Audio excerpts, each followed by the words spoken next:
Magdalene,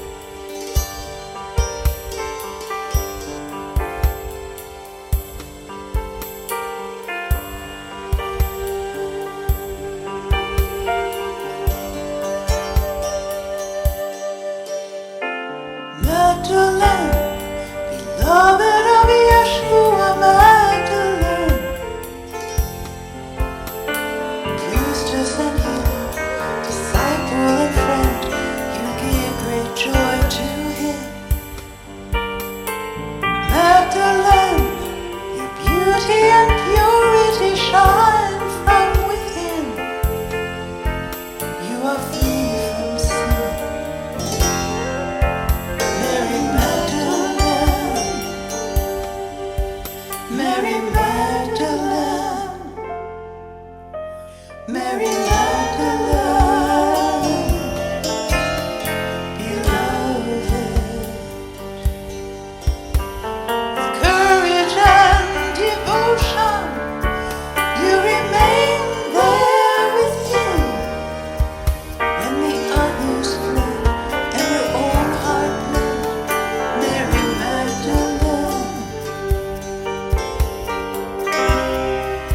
you were the first to see him rise up again. Then you told the story of his grace and glory, Mary Magdalene, Mary Magdalene, Mary Magdalene, beloved.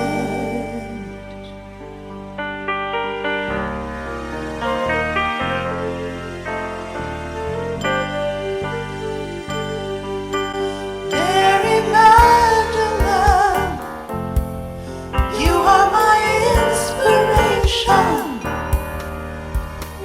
We honor you today with joy and celebration. Your spirit is alive in our hearts and our minds. Mary Magdalene, Mary Magdalene, beloved. Mary Magdalene, you are my inspiration. We honor you today with joy and celebration. Your spirit is alive in our hearts and our minds. Mary Magdalene, Mary Magdalene, beloved. Mary Magdalene, Mary Magdalene, Mary Magdalene, Mary Magdalene, beloved.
Yay. Welcome, everybody. I am so happy. This is the seventh day of the summit, and this is the grand finale, but not the grand finale, because Sunday, Easter Sunday, is our final extravaganza that we do. But this is the day where we will explore the last station of the six-station ritual. And it's been so glorious. And I so welcome all of you. Thank you so much for being part. And I know a lot of you are watching the replays, and I appreciate because we had over 65 people register. So it's been so wonderful. And thank you for emailing me and letting me know how it's been impacting you. It's been such a joy to hear people talk about how beautiful and amazing that this journey has been. And it's been very healing for me because, when I immerse myself in the art and the beauty and the song and the dance and all the wonderful things that are a part of the divine feminine, it just heals me. It just like makes me open my heart and get stronger. So, but I did want to introduce you to some of our priestess sisters who have been willing to come on this program. And we have my fabulous and longtime friend, Jan Jorgensen. Jan has been a priestess of the path. She's up in Washington. Is it Washington or Oregon? And Jan you're in Washington? Washington. Yeah. And Jen is a nurse and a sound and light healer, and she is the woman who is representing us at the level of the national, because she actually goes on caravan and drives out and circles up with women all over the United States. And then we have our beloved Kimberly, Reverend Kimberly, who has just been so extraordinary in the work that she's doing. She is representing our local priestess who actually became a reverend of a local church, and she got the church to put as their proclamation that they will raise the Magdalene. She's going to be telling her amazing story. And then we have our global representative, our global citizen of a world living in love. Amanda Waring is just fabulous poet, songstress, all around fabulous artist. And she is joining us from the UK. And it's very, very late in the evening for her, so she may not be here the whole time. But I so appreciate, because she has some of her artistic poetry to share with us that just warms the heart. So I am so glad. And then Antoinette, who will be on a little bit later, is our priestess sister who is um, working on an international level, not only in America, but also in Africa and all over the world, creating a movement that really warms the heart and invites people into the spirit of Ubuntu, which is the spirit of oneness and connectedness. And so she's going to be joining us a little bit later and telling us all of her wonderful stories and everything. So I wanted to share a little bit about the station itself. So what I'm going to do is I'm going to share my screen. So what we've been exploring in the six station ritual is Easter through Mary Magdalene's eyes. And, you know, this station, which we call the six station, is where we enter the gates of heaven on earth. It's supposed to be heaven on earth, not heaven in the heavens. We're supposed to be living a life based on the essence of who we actually are. We are the embodiment of love, peace, joy, happiness, generosity, sharing, abundance, all these beautiful qualities.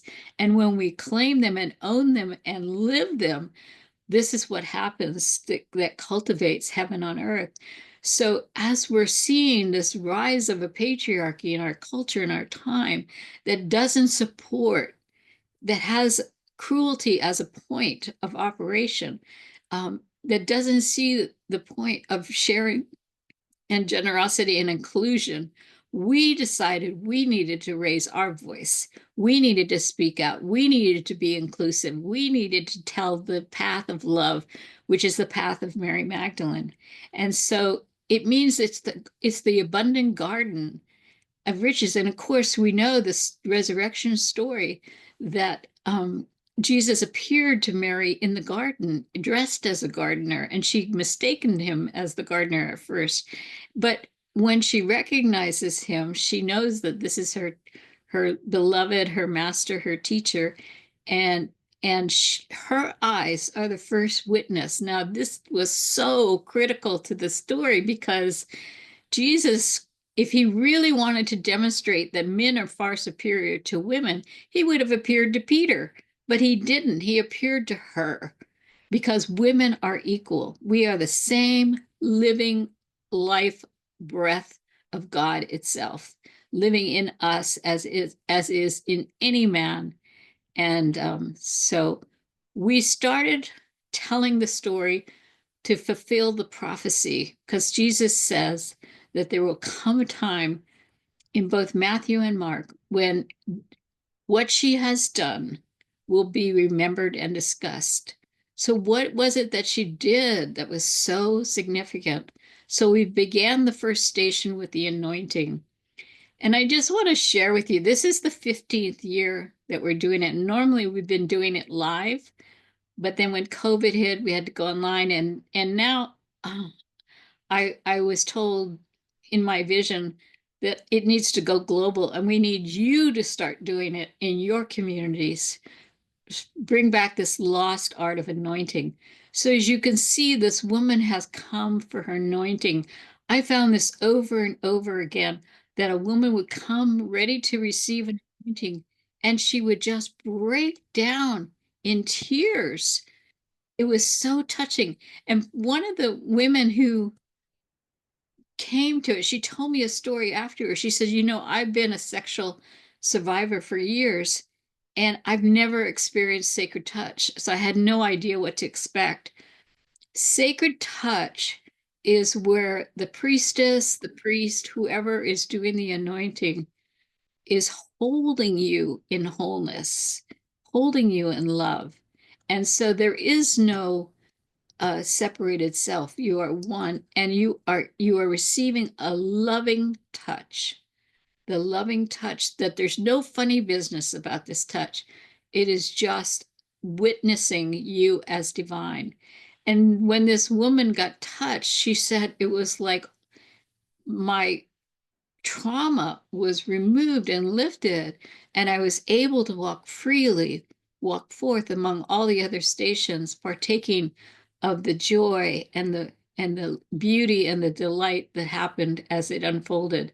So we start with the anointing station, and of course we're following the journey of this one particular woman, because by the time the women get to the last station, here's what I don't know, if Jan, if you remember this gal, but by the time she got to the sixth station, she remembered what we've all lost sight of by not having the beauty and the passion of the priestess way, of the divine feminine way of doing things. She just burst into tears, burst into a state of ecstasy from being so moved and so touched.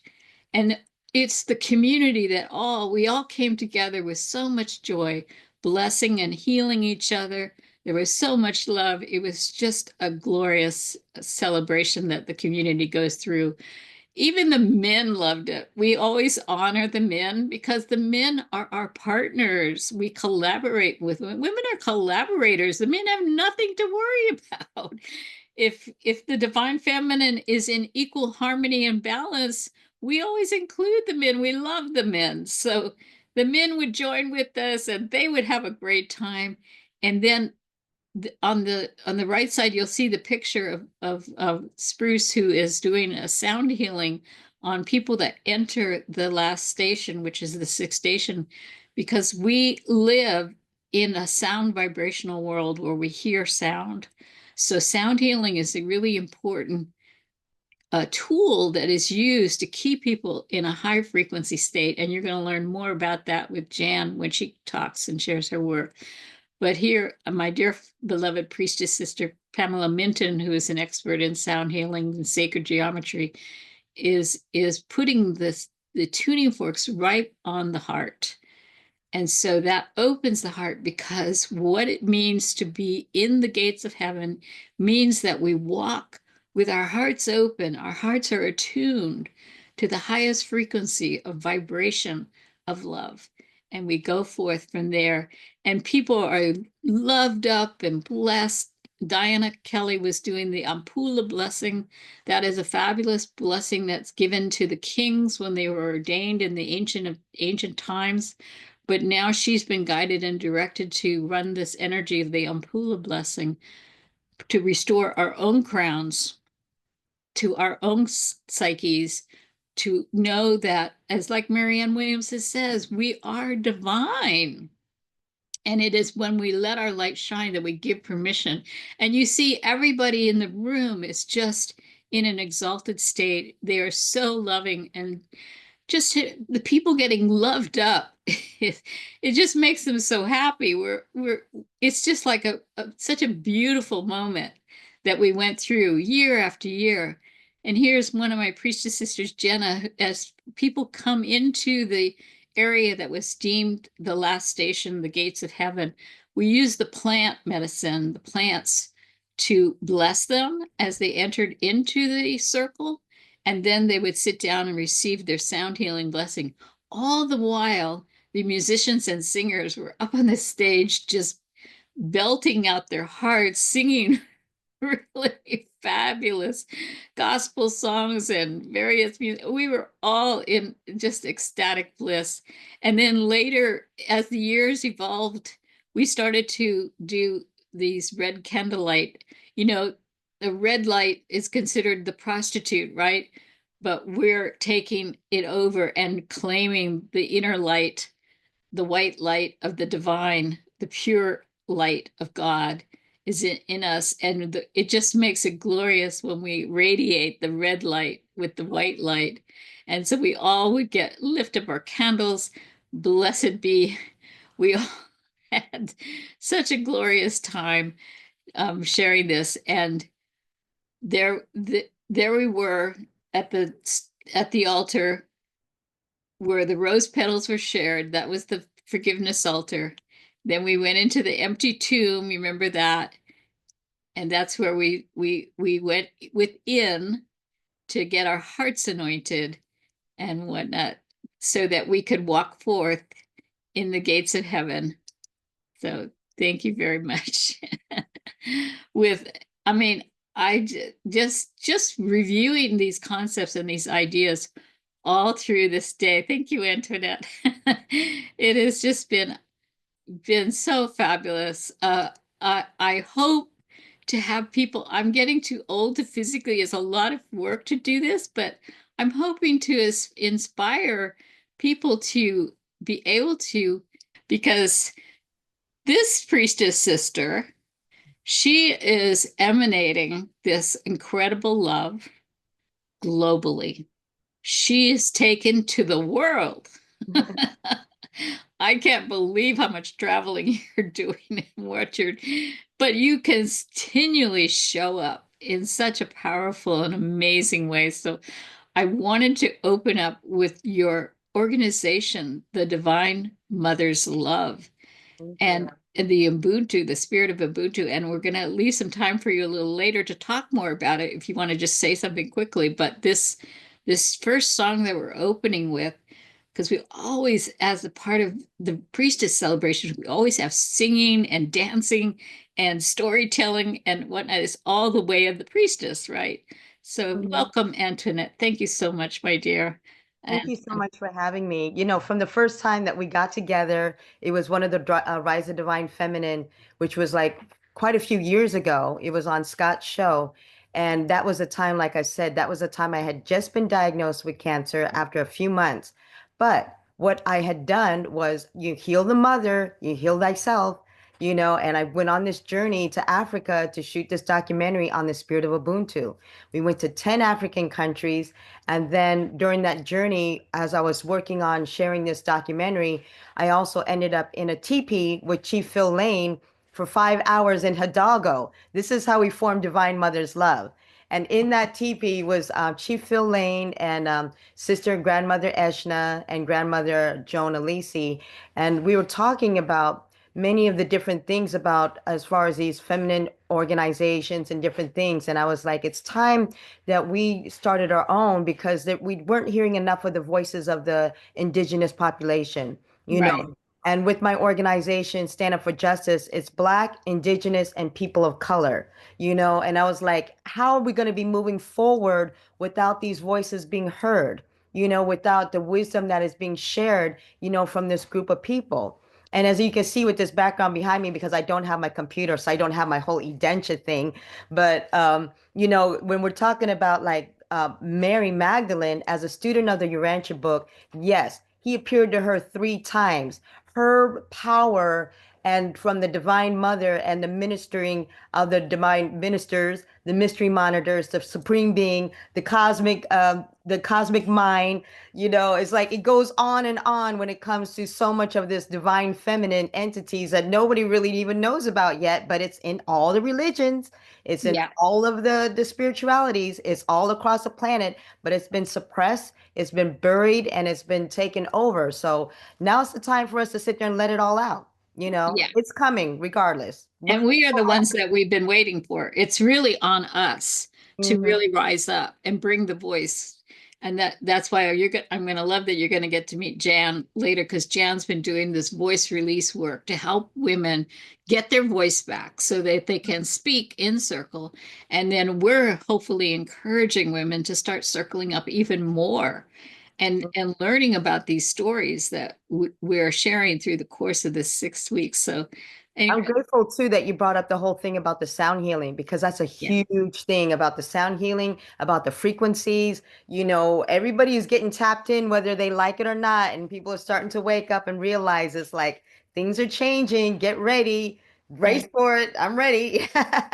I know. And you're doing all of your healing work, with alternative healing. And you were at a 4-stage cancer diagnosis 4 years ago. And look at you. Oh, You no, look, no, it wasn't stage 4, but it oh, was a cancer diagnosis. But they told me if I didn't do what they were going to do, it was going to be stage 4. So apparently I'm not. And I've done no surgery, no chemo, and no radiation. I just yeah, had to follow the mother spirit as far as like, do this, don't do that, talk to this person, don't talk to this person, and just learning how to use that spirit of intuition to make it work for you. Because yeah, it's there. Everybody has it. It's like yeah, everybody's got this gift of the mother that is within you. And you just have to figure out, how to use it and how to make it work best for you. So I had to start learning to trust my own inner intuition instead of just listening to what people are just telling you. It's like the divine is within you. yes, That's what Mary Magdalene said. The kingdom of heaven is within you, and it's found in the lost gospels of Mary that they just dug up years ago, and then they're still trying to suppress it. But it was written down. She said, yeah. you know. Thank you. And, it's like the thing about it is that when it exists in truth in the all, then ultimately it takes the consciousness of all of us as we expand, and suddenly the intuition, the ideas, the stories, the discoveries happen. And now we're at a level where all of this is coming forward. And that's why we put this whole summit together for 6 weeks. We've been sharing these stories and telling you about what's been suppressed and what's been uncovered. And now we're joining to raise our voice. So I'm so thrilled that you're here with us. And I want to show, do you want to say anything about the Divine Mother film? I mean, the song before I, Okay. Divine Mother's Love song. That's the other one. Okay, Yeah. yeah. So this one is the one that so we were in Japan for the Tokyo Convergence, I had been working with Unity Earth since 2012. Before it was called Unity Earth, we were called um, U Day Unite, and then we turned into OneGod.com, and then we went into Unity Earth, and now, it's just been branching.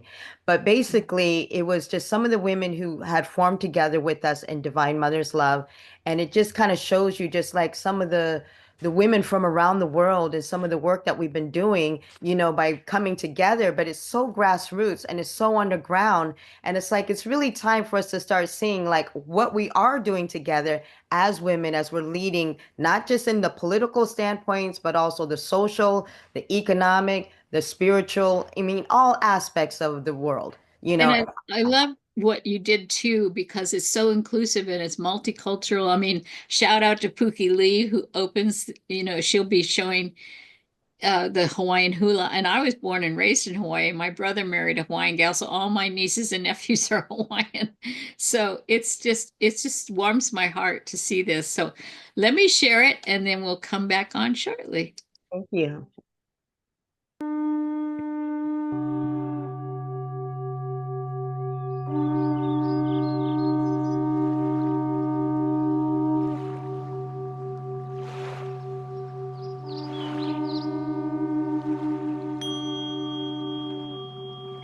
As women, we are taking our rightful place, bringing love into action, to birth a world where violence and war no longer exist. In responsibility to our human evolution and devotion to the generations ahead of us and behind us, we establish sovereign peace beginning now. We are standing in the power of Divine Mother's love. We are standing in the power of Divine Mother's love. We are standing in the power of Divine Mother's love. We are standing in the power of Divine Mother's love.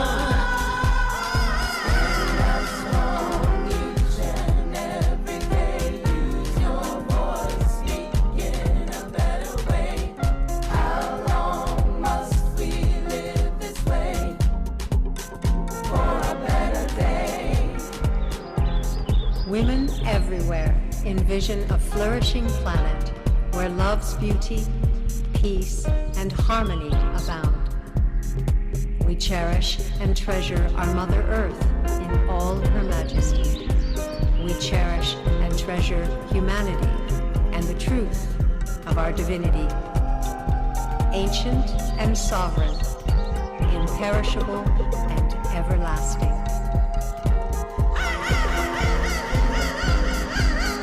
We are standing in the power of Divine Mother's love. We are standing in the power of Divine Mother's love. We are standing in the power of Divine Mother's love. We are standing in the power of Divine Mother's love.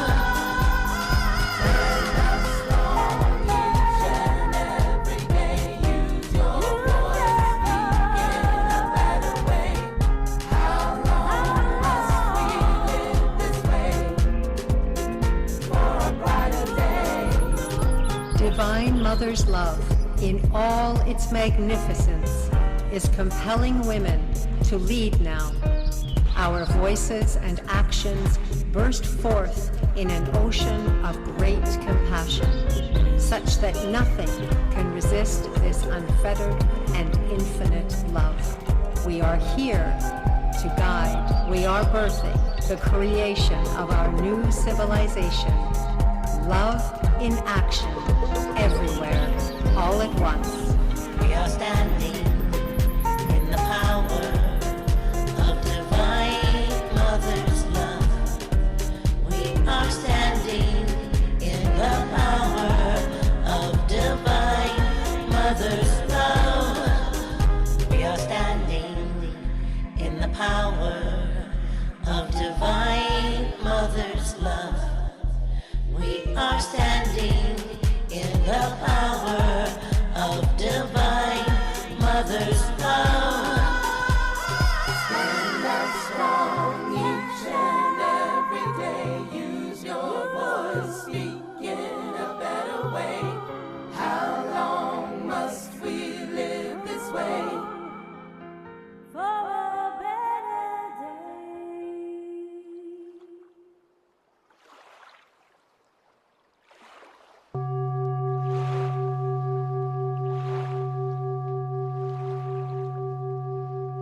Oh, thank you so much. That was so beautifully done, and all of the incredible things that you do. So thank you so much, Antoinette, and we'll have you come on again a little later when we go into a discussion.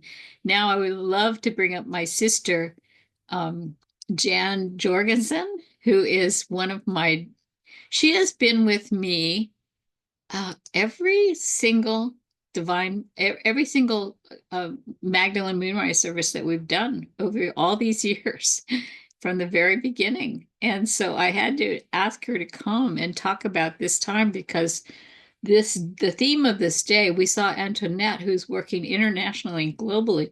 Well, Jan, who's a sound and light healer, a nurse, she has a PhD, she's an oracle, I mean, the list goes on and on of the amazing work that you've done, Jan, has so much wisdom to share about what it is to get our voice back, to release our voice so that our voice vibrates and resonates, that people can listen to us and open their hearts to us, and then go out and gather the women.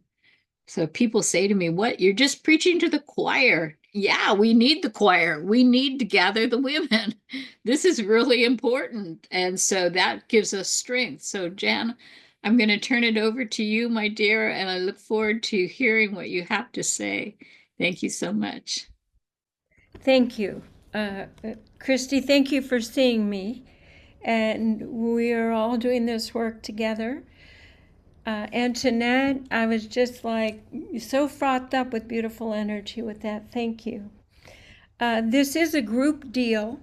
And Christy, we have all these wonderful memories and a body of work for teaching and inspiring, but the best is yet to come.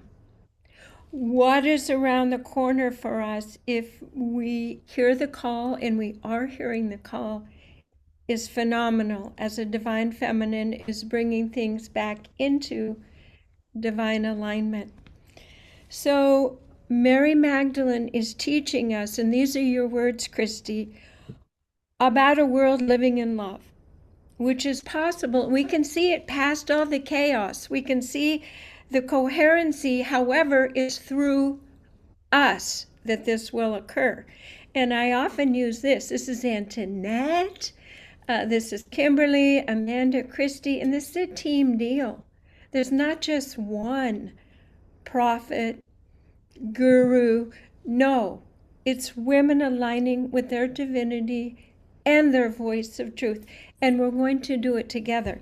So people here today and listening in the future, I'd like to bring you in. We're going to weave this container. On the count of 3, please say your name together, muted or unmuted. 1, 2, 3. Jan. Can you feel your sisters stepping up and using their voice and weaving together this new container of light? So I have a lot to say. Christy knows I love to talk.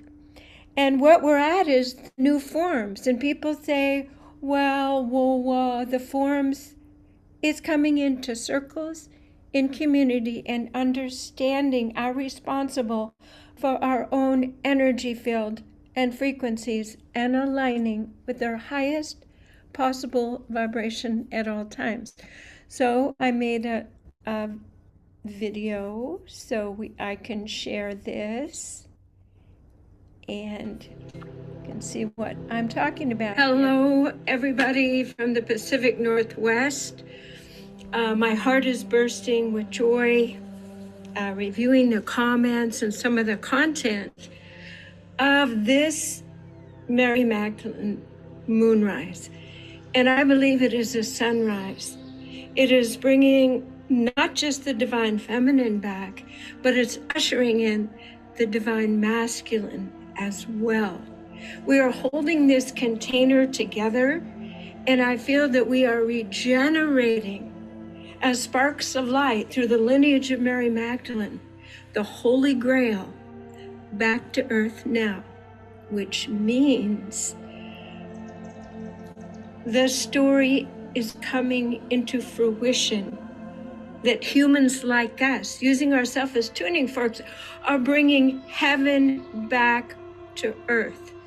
We've been doing this for 15 years. Thank you, dear Christy Michaels, and all my beloveds as part of this project.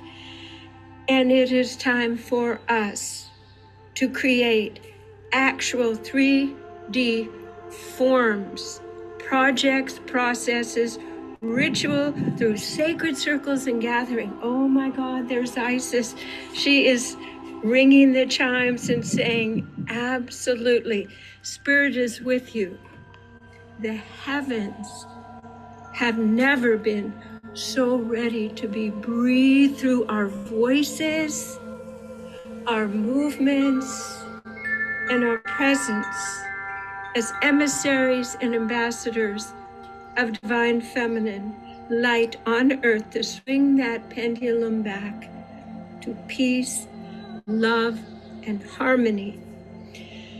So now I'm going to present a pre-recorded part because I didn't want to miss any of the fine points in outlining how we as vibrational beings can be these points of light to light up the world together, and how important our voices are.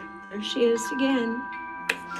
I just love it. Spirit is so with us now. So let's get on with it and let's begin the talk on how the divine feminine, through our voices and our presence, regenerated and restored divine alignment on earth once again.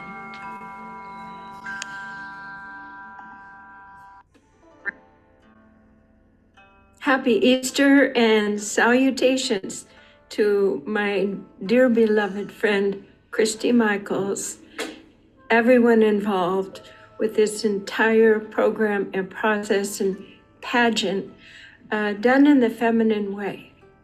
So Christy asked me to talk about creating circles of connection for women. And it's a bit of a story, but we love stories. It's the feminine way. So I have recorded this so I can put pictures and help myself and you understand how important these events are as markers and goalposts to help the divine feminine be reactivated on earth, and men and women remember their core divine magic toolkit. And as we rise together and connect in these connecting circles globally, we are holding such a vibration that we can morph this. We can morph this time and space. So I'm going to tell you a little bit about what I know about the divine plan first. That we are the ground team in various stages of remembrance. And we promise together up in the heavens to bring heaven to earth. So that's the summary.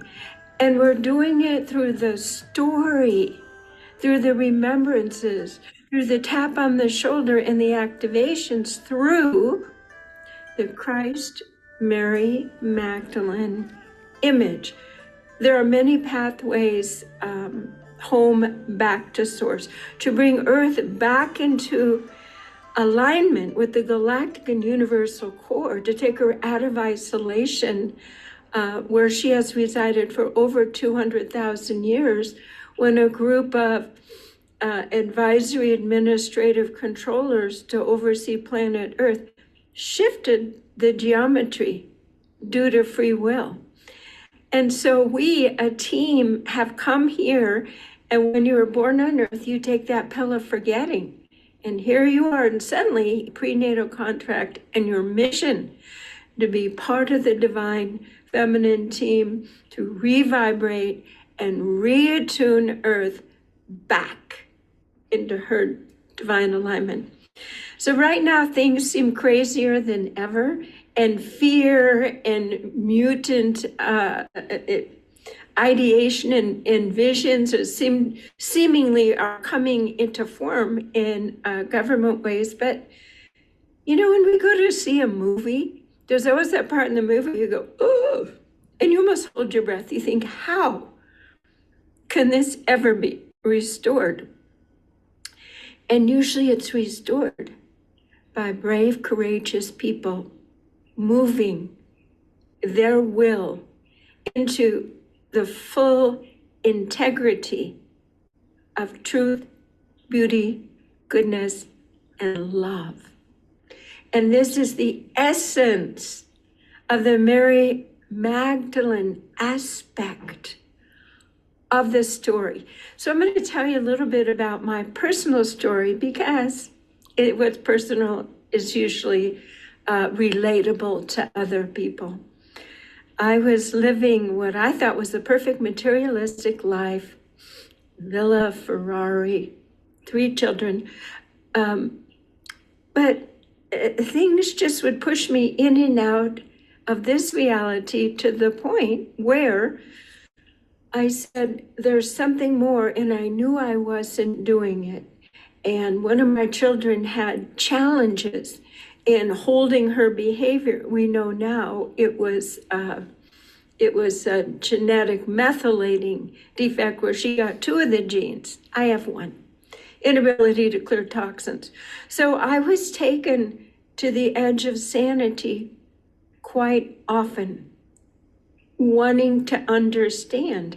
I became a nurse, I became a minister on how to help people be balanced, how to come back to alignment. And I always had fear. I could feel what people are thinking. I was a professional singer, and it felt like the whole audience's thoughts and feelings were coming into me. And now I realize that's their projections, that's their ideas, and that is their historical programming. There comes a point in our life where we have to discern and decide to ask the Creator, what am I here for? Who am I? So when I stepped out of my 23-year marriage gracefully, it was like in The Wizard of Oz, going from black and white into color, sacred geometry, a new sense of passion, and truly was like living for probably the very first time in my life.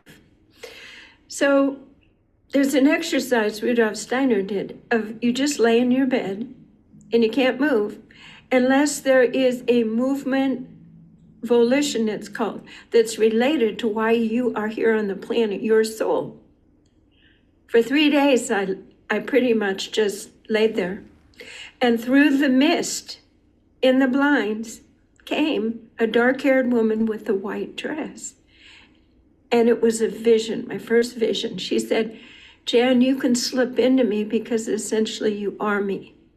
I didn't know what was happening. It was an archetype. I'm on the team. If you're watching this, you promised to come and be the ground team to bring back up the vibration of the divine feminine that is so missing and out of balance on our planet. So in this visions, I'm in a circle, and I realize I'm being married to Christ. And now I understand this is my soul seeking Christed consciousness within this lifetime, within my own consciousness, and retooling my personality and ideas of how I thought everything worked, which is very limited based on our school systems in the Catholic Church. And I began studying and learning. And of course, it was Mary Magdalene that would come and speak to me. Mary Magdalene was the 13th physical embodiment of Isis.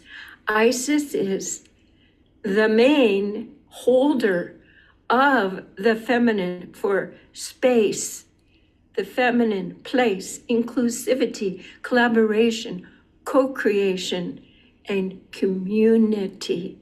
Community through circles of coherently circling up. So about 20 years ago, I said, oh my God, we women have to get together and talk about the truth. We have to pump it up. And if we have to leave our lives, or don't throw the baby out with the bathwater, because I wrote a book, Guy's Guide to the Divine Feminine. And I told the husbands and partners, her true path is going to win. So support her. Be the knight. Be the assistant, because you will have your awakening moment too. So it is the feminine, it's not gender specific, that is leading this movement to get real, to embody truth, beauty, love, and goodness. So this team that came down as part of the divine plan, fascinating. I realized I'm like a telephone operator and can meet people and learn what their inner dreams were of who they really thought they were. And there it is. They knew that they were here to shift things. And I say, welcome to the team. So I developed about 20 years ago. It's called SOAR, Sounding Our Authentic Resonance. Well, if we could speak without fear, if we could show up and say, the emperor's not wearing clothes. Everybody take a breath and say, finally, somebody called out the truth. If you speak to your pastor and say, well, actually, that's not quite how I feel it. Can we have a discussion? Or with your partner. So many people, 25% of the population has trauma, narcissistic personality profiles. I mean, it is amazing that we're the walking wounded at this point. But this inner impulse to move into our divinity, led through the lineage and story of Mary Magdalene, has given us this ability to forge and to keep moving. And when we are with other like-minded people waking up, we say, oh my God, that's so confirming. Oh my goodness, I thought you were woo-woo, but this is really credible, because now I'm having breakthrough thoughts, visions, and knowings. So our team gathers the energy and courage and strength when we come together. Now, Christy, you're so amazing. We've been doing these wonderful awakening rituals through love, through beauty, through shifting people into what? Fearless states, where you don't have to watch your back, where you can trust everyone. You see the pictures of the previous Magdalene Moonrise services at Unity Church, and you get that sense of oneness, selflessness, and pure love. So when Earth got shifted over 200,000 years ago, fear got introduced, and it's like a fungus, a mycelium. It's everywhere. It's in everyone. But love is a higher vibration. And through physics, higher vibrations always hold the power, because lower vibrations gravitate. So I tell women, be the light, shine as bright as you can, because other people will feel it and percolate up and say, oh my God, I want what she's drinking. It just feels like there's something a little bit brighter. And you know you've had that experience yourself. So it is a vibrational conundrum. Fear vibrates very low, 200 to 400. And once you get up to 732 hertz of vibration, you pop your head through this consensus reality and look around and you say, forgive them, for they know not what they do. Christ was in his Christic consciousness. I could show you pictures of human auras of people in different vibrational states. We are learning that our thoughts hold vibration. We are learning about entanglement theories. If you're thinking about somebody, it affects them. We're learning about the quantum field, about people coming together for prayer. When I imagined the SOAR template, I said, what if there's a community where there's someone waking up and they get a visitation with someone who has a little bit more figured out, okay? So that little bit more figured out can be in 3 areas: sustainable living, leadership arts, and healing arts. So going into a community and working with a woman who has already, not a council yet, but a circle of interesting women of like, oh my goodness, this is interesting, it feels right. And they sit in a circle with that woman in community who shares, empowers, and allows for them to flower. And then she becomes a leader, a confident leader, and she can go visit, say, for instance, my community, where I have a circle, I have chairs, can sponsor her, I can interview her, I can put her on a platform. In this way, we potentize all the various communities.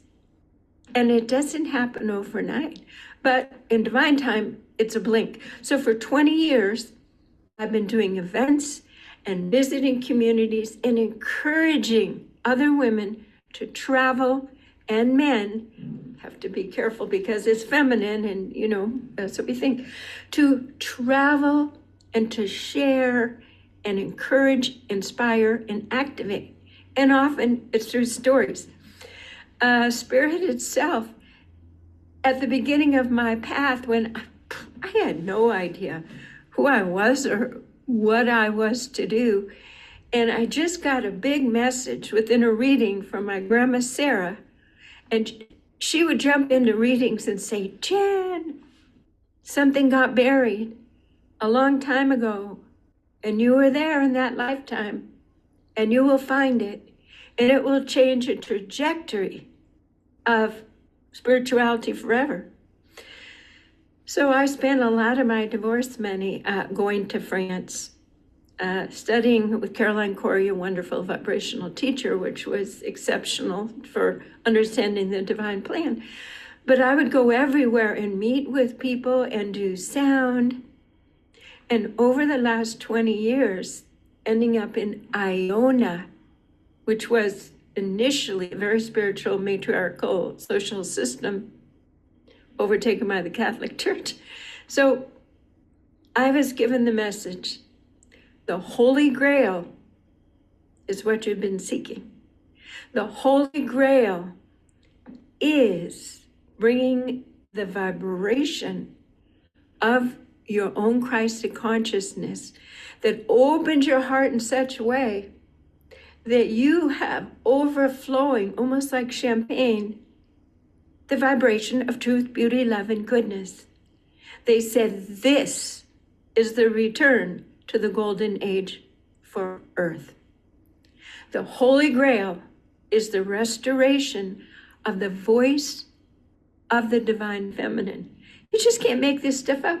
I mean, so many things happen to me on these trips. I walked around the corner in this beautiful grotto in southern France, and there is a limestone washing, and you're looking at it right now. And I said, well, what is this? Oh my God, it's a redhead. Looks like her hair is electricity.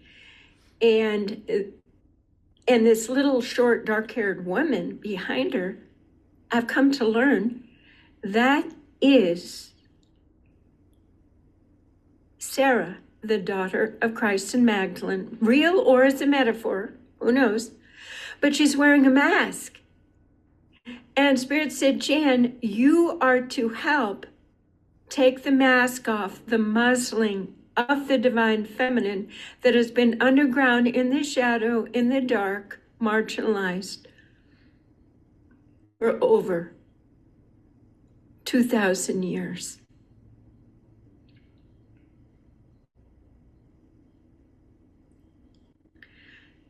Because I held such fear in speaking up my whole life for many different reasons. This rang so true. So I took all the information that I had gleaned working at Globe, the Sound and Conscious Institute, and tracking the frequency of the female voices where I could see fear. I could see it. And I learned that if a woman has fear in her voice, she will attract the same. I developed a process called voice release, where we can sonically, through toning, release the fear profile in the body and feeling world and unconscious, so that when the divine feminine speaks, that voice lands like heaven, like honey, like manna, and opens that woman's holy grail, where heaven emerges and mists. That Christic consciousness emerges from her heart and disarms even the most powerful, angry alpha males, authoritarian dictatorships. It's the sweet mother they always yearned for. So, back to the soar. I said, soar, sounding our authentic resonant template. And I've been doing this for 20 years. And so, yeah, since I had dark hair and it was just a sparkle in my eye, the baby, I've had so many dreams that a spirit just showed me a baby that I've let get cold, that I haven't wrapped. And the baby represents the divine feminine. It must be nurtured. And they keep saying you must take full responsibility for your part. And my part is the voice with no fear.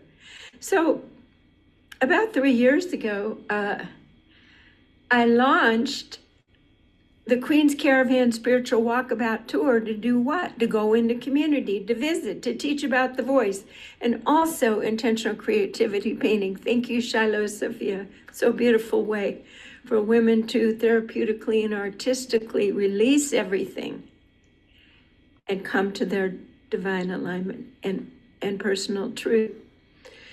So it has progressed, and I see women non-competitively sharing and visiting other women. And just here, I'm in Utah right now. I'm on the Queen's Caravan Tour. I'm looking at my little Vardo gypsy van out here. So the last year, we developed the Oz Foundation for people. See, I'm getting better. I always want to say women, for the divine feminine to spearhead. How's that? Living in cohesive communities, off the grid or with the grid, but cooperatively with other people. We were meant to live with other people, not in fancy houses on a hill with 2 kids and all that entails. And look where that is. We were meant to live in collaborative community.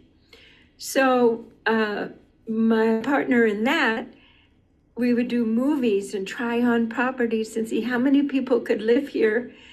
And interestingly enough, now I am part of a 8-acre farm situation with chickens, going to get bees, with a teaching lodge house and a barn and the place we live. And we're going to start having visitations. The women in St. George Sistan, let's come and let's set some templates. So over the years, I've developed the how to visit, the structure, how wonderful it would be to have a great divine feminine circle visitation headquarters, and I'm sure that can come. I met another woman who's doing sound healing and equine therapy in the middle of the United States. And so I'll go visit her.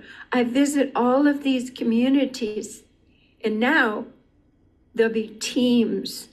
People say, oh, we want to do what you're doing. So people will come with me, and I'm encouraging them, and we create empowered circles, and we visit each other. And what this is essentially was prophesized. It's even engraved on the great temple in Egypt when we took a tour there. 10,000 years ago, the flower of life was engraved there, not by humans, but by someone or something, heavenly beings visiting, saying, this is the path home. The path home is the flower of life, of circles. And this also is the lens of Isis. Years ago, I was given this honeycomb picture. 3 women in the middle, men or women carrying divine feminine, bring forth this emerging energy. And there's circles here, then it's 9, then it's 12, then there can be councils. And it's all built on the principles of the divine feminine. So this is the story that in the future, our great-grandchildren will hear of how a courageous few listened through the veils, Mary Magdalene, and when she tapped on the shoulder and said, will you be part of a team to bring divine consciousness back to earth? And here we are, and we are doing it, and we are paving the way for a new reality on earth. So no matter what's happening externally now, earth is gold panning, and she is shaking off any vibrations that do not fit her trajectory. And the light is accelerating, and we are receiving it, and we are holding it, and this energy of the Holy Grail will save us all.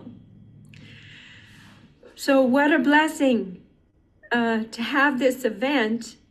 And thank you, Christy, for inviting me to share how this event is anchoring in very powerfully in this Marin circle. And it's going out through AI, the internet, and it is connecting all the different communities. So we are sharing and imbibing of the beautiful vibrational nectar and essence of the Holy Grail. I do love to talk, but again, thank you. And I want to invite every one of you to consider your community's opportunity to become a circle. And it's as simple. You meet. Sometimes circles are on Zoom. I myself have what I call the inner circle, where we meditate to rearrange reality. And there's teaching circles, and there's just participation circles. And in this way, we again are potentizing and giving different vibrational recipes, and we're baking a huge celebratory cake for a new earth in divine alignment. And it's what gets me up happy every day. It's what gets me on a road, driving 3 days in a row, putting up with everything, to expand and open to this Christed divine feminine consciousness. Summary, you're here in my studio now. The ways that I work with the divine feminine here, of course, is the Queen's Caravan. I have a new coaching program, Becoming Queen, and of course, Anashuya Isaacs, our beloved sister. She and I interview women all around the world and men doing amazing things. I want you to take this moment to consider how you are holding your own inner circle, your own voices, your own choices, and how you're aligning your will to be part of this change. So blessings on your path. I'm here. I love to meet, interview, and talk to people. And Christy, greatest respect for you and for our connection in the expanding work, which I am 1000% confident will be completely successful.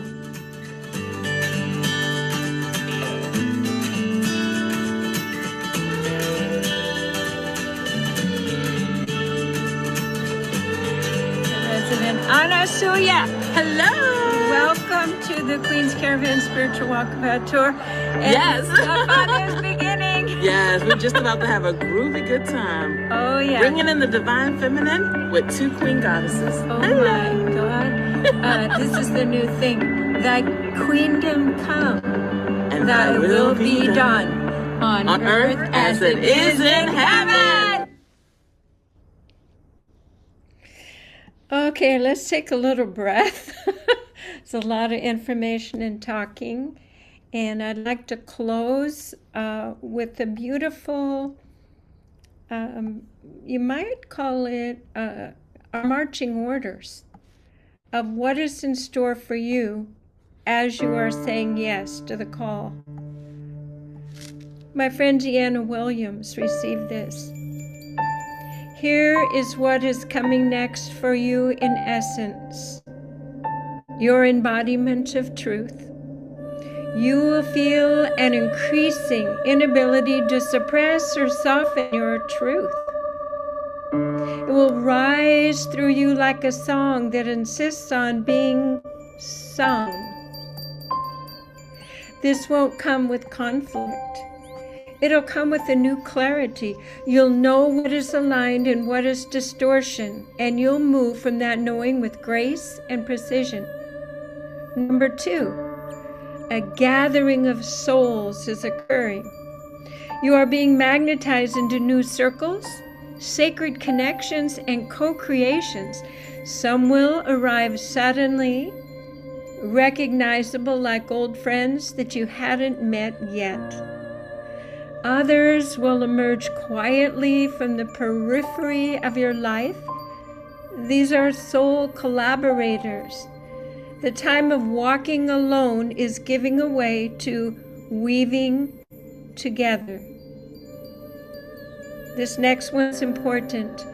Visibility without sacrifice. You will be seen not in the old platform of exposure or performance, but in the crystalline light of authenticity. As you step forward, share your voice, your frequency, your creations. What you feared might be too much or too strange will be the very thing that other people have been waiting for. Your presence will be permission. Number 4, the rise of the mystic divine feminine. As the architect you're about to build, not just a dream, whether it's your healing garden, altar spaces, or gatherings, your visions want form. Number 5, reclamation of joy as your fuel.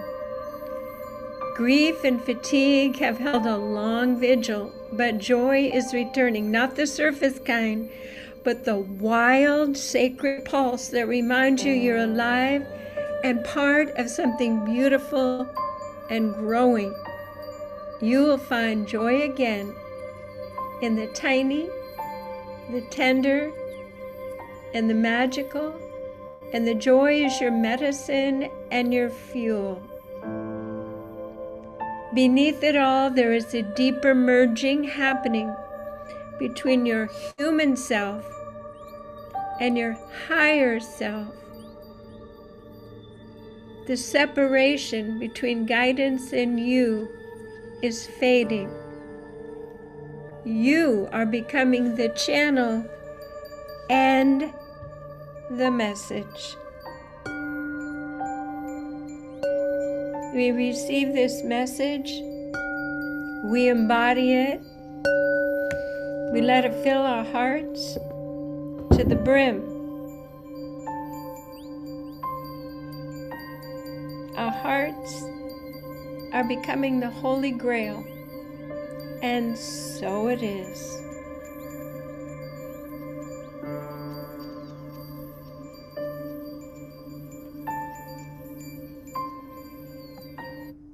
And so it is. And so it is. Oh my God, Jan, you make me cry. That was such a powerful talk.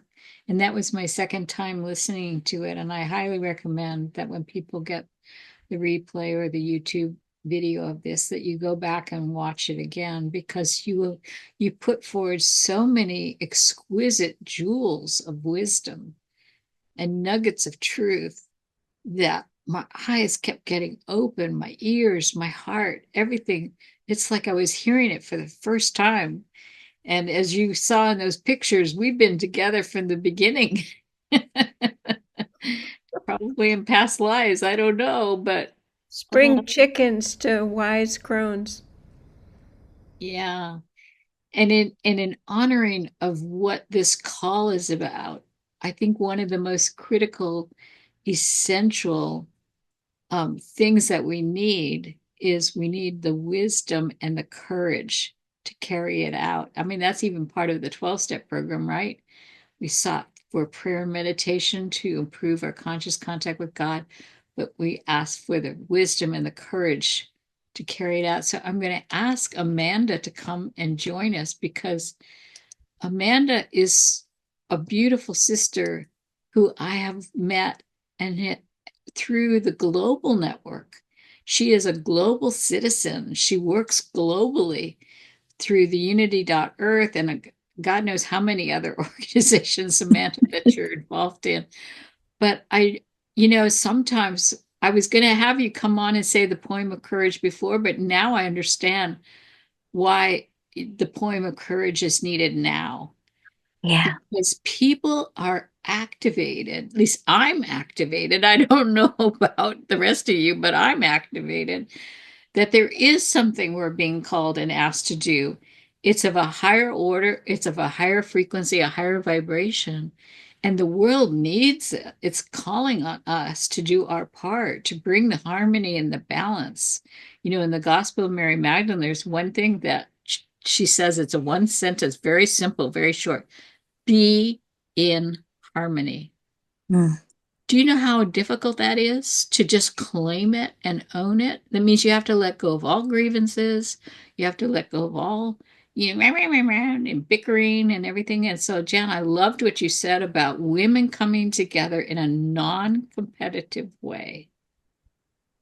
We stop competing with each other and we collaborate with each other. We're there for each other as support and healing. But that requires us to gather. If we don't gather, if we don't come together, it's not going to happen at the level and quality that it can. So we're gathering with our sister Amanda from the Ukraine, and please go to her website. I would put in the chat. You want to say what your website is, Amanda? Yes, lovely. I love that you said I was from the Ukraine, because I'm from the UK, not the Ukraine. Oh, did I say Ukraine? You did, but that's exquisite that you said that as well, and there may be a reason for that as well. I do work all around the world, and my poems and songs reach wherever I hope they find themselves there as well.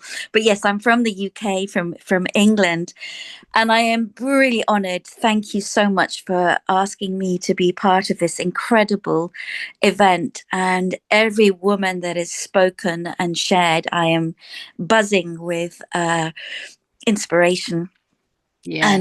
And motivation. And I suppose my part of this piece, or my piece of this part, is to share my art, which you may gather is poetry, poetry and medicine songs. So I'm going to share this poem that I only wrote on April the 4th, so very recently, feeling the need for this dialogue to come in. And I'll just start, as I do with all my poems, with a few words of song, and I'll end with a few words of song, just to bring in again the divine feminine. All right. So I just want to say thank you so much, Jan. And I am going to spotlight you, Amanda, now to take it away with this beautiful poem of bringing in courage. So thank you, my beloved Jan. Thank you so much. Thank you.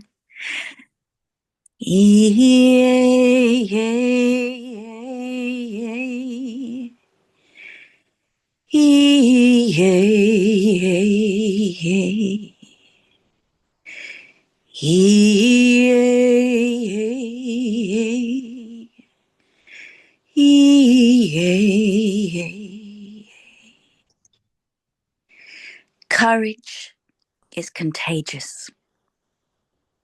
Courage is contagious. It's not advantageous to hide in the shadows.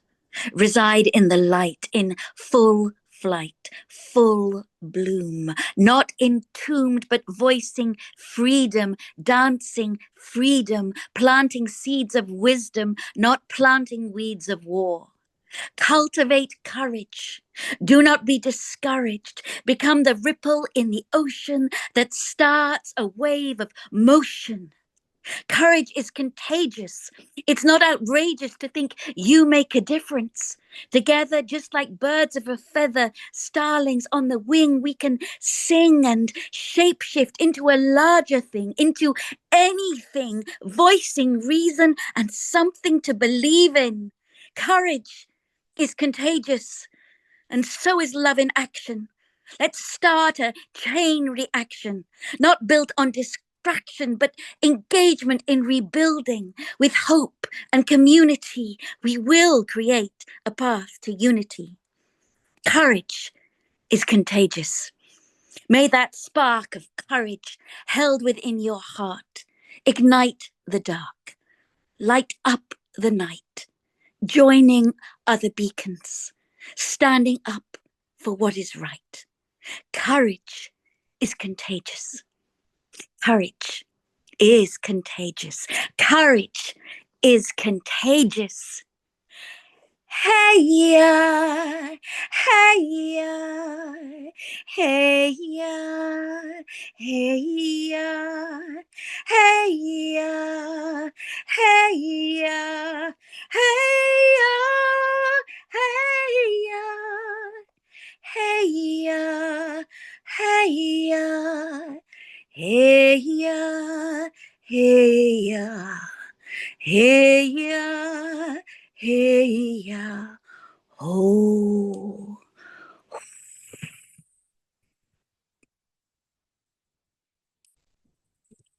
Thank you. That was amazing. And the wording couldn't have been more appropriate. And it's just incredible that you have joined us at this auspicious time. And the poem is actually up on your website, isn't it? That one is not yet. The other poem, Dear Family, is.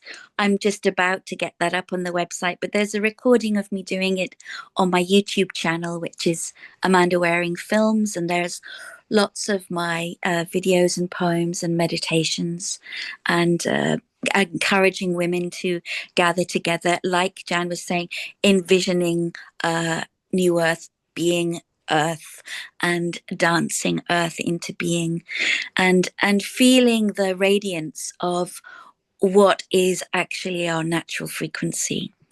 So I am running coaching programs on the courageous heart and ways in which women can now find their courage. So please be in contact with me, and I'll send out details soon. Thank you. Courage is so needed. And we have some courageous women. And I've brought on my beloved Reverend Kimberly Elliott to join us. She's going to be our next speaker, and she's going to be talking with us about the beauty of working locally, because we have done working on an international level, on a global level, and now we're going to what it takes, boots on the ground, what you can do in your local community with your local work that you are making a contribution for. And Kimberly is the minister of the Fairfax Community Church that is in Fairfax, California, Northern California area, and she is a spiritual director and a counselor, and has such an inclusive, open-hearted way that she works with people and at the level of community to bring forth and raise it, and such a dedication. When we were looking for a place to have the last live Magdalene Moonrise service I was trying to get into churches, and churches are not open to Magdalene. It's like very difficult to find a church that says, "Oh, you're doing Mary Magdalene? Come on in. We would love to have you," right? No, no, no. They usually are. I remember one time asking a Southern Baptist church that was in a perfect spot for us to have a Magdalene Moonrise Easter festival, and the woman on the phone says, "You're doing a Magdalene ceremony?" She says, "Oh, honey," she said, "we know Jesus loved Mary Magdalene, but no, no, no, no, no, you cannot do a Magdalene ceremony here in our churches." So I said, "Let me get this straight." I'm thinking in my mind, you believe Jesus is going to come down and save us all, and we're all sinners, and we need to be saved by Jesus, and he's going to come down and save us all, and you're going to run up to him and you're going to tell him, "Hey, Jesus, you're going to be so proud of me. I kept Magdalene out of the church." I don't think so. He appeared to her at the resurrection. What part of this story do you not understand? So Kimberly has done something. I talked to a woman who's been the minister for 13 years in Lucas Valley. And I said to her, "Wow, this is great. You've been the minister, you've been doing this for so many years.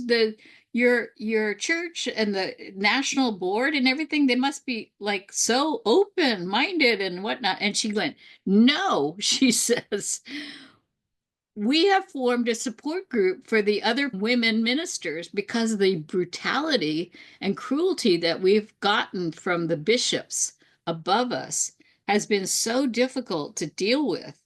But fortunately, their congregations are open-minded, and their congregations have welcomed the return of the divine feminine and the balance of the divine feminine and the divine masculine."